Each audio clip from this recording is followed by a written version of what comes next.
Assalamualaikum warahmatullahi wabarakatuh.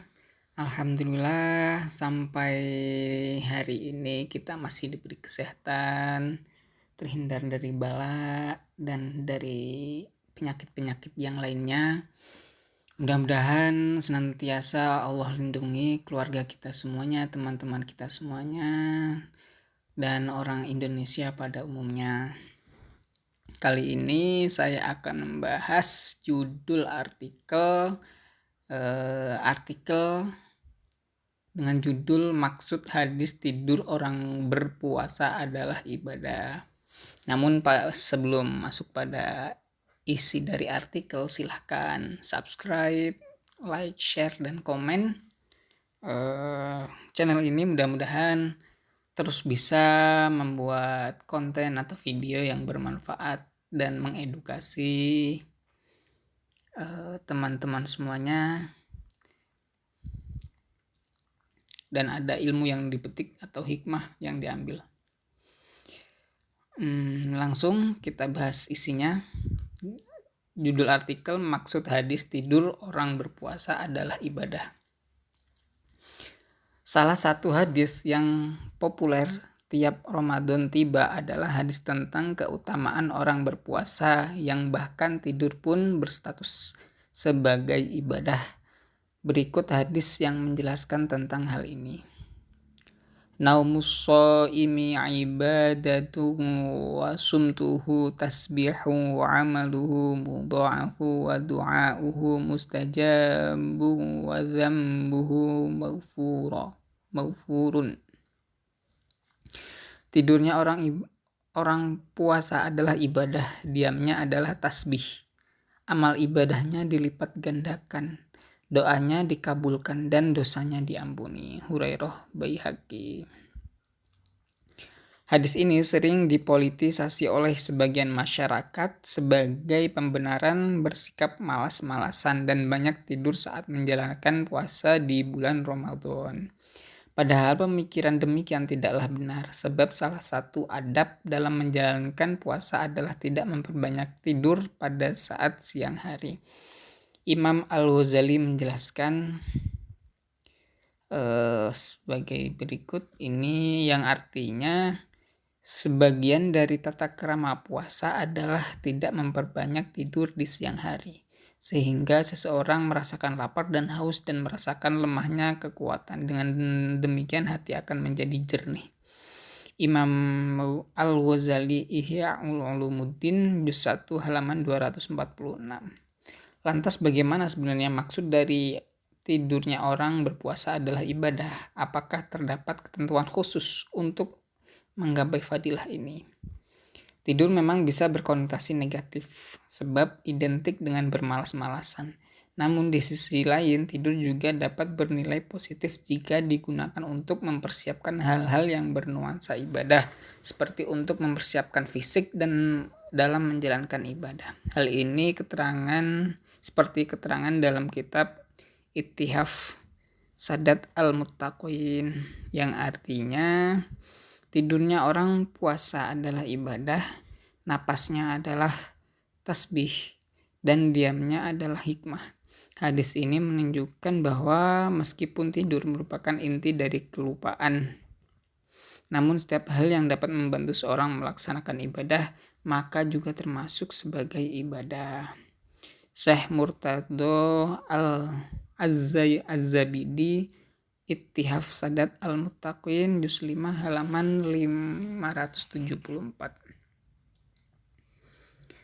Menjalankan puasa jelas merupakan sebuah ibadah, maka tidur pada saat berpuasa yang bertujuan agar lebih bersemangat dalam menjalankan ibadah terhitung sebagai ibadah.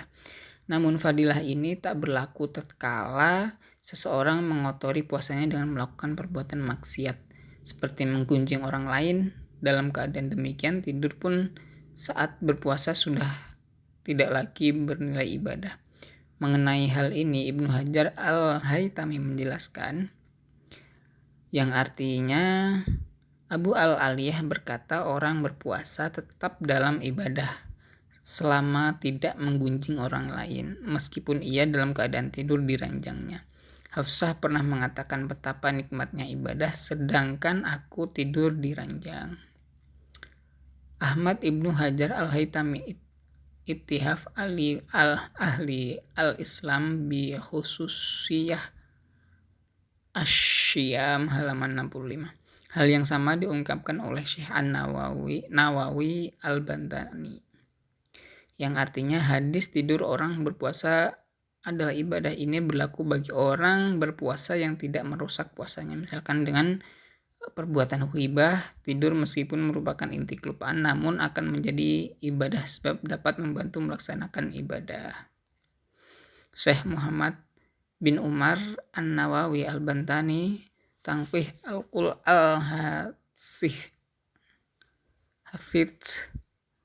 halaman 66. Orang yang berpuasa namun masih saja melakukan perbuatan maksiat dalam puasanya tidak mendapatkan fadilah keutamaan dalam hadis. Tidur orang yang berpuasa adalah ibadah sebab tidur yang dia lakukan tidak dimaksudkan sebagai penunjang melaksanakan ibadah puasanya, karena ia telah mengotorinya dengan perbuatan maksiat. Walhasil, tidur pada saat berpuasa dapat disebut sebagai ibadah ketika memenuhi dua kriteria.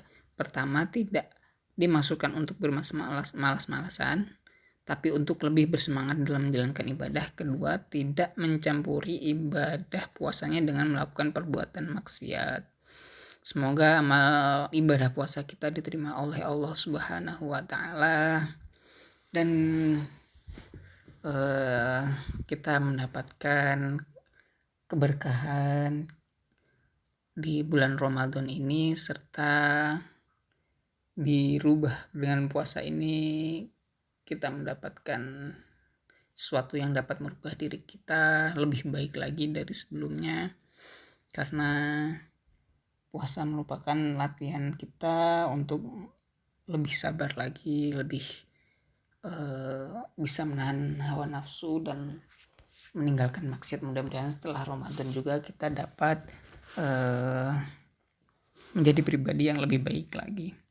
Artikel ini ditulis oleh Ustadz Muhammad Ali Zainal Abidin, pengajar Pondok Pesantren An-Nuriyah Kaliwingin, Rambipuji, Jember. Mudah-mudahan artikel ini bermanfaat buat kita dan teman-teman bisa mengambilkan kesimpulan bahwa yang pertama, tidur pada saat berpuasa dapat disebut sebagai ibadah ketika memenuhi dua kriteria. Yang pertama, tidak dimaksudkan untuk bermalas-malasan tapi untuk bersemangat dalam menjalankan ibadah. Kedua, tidak dicampuri ibadah puasanya dengan melakukan perbuatan maksiat. Itu intinya ya. Mudah-mudahan dapat kita ingat-ingat dan menjadi pengetahuan serta ilmu dan amal buat kita semuanya. Terima kasih. Mudah-mudahan artikel ini bisa menjadi wawasan, menambah wawasan dan ada hikmahnya. Jangan lupa di subscribe, like, dan share. Terima kasih. Wassalamualaikum warahmatullahi wabarakatuh.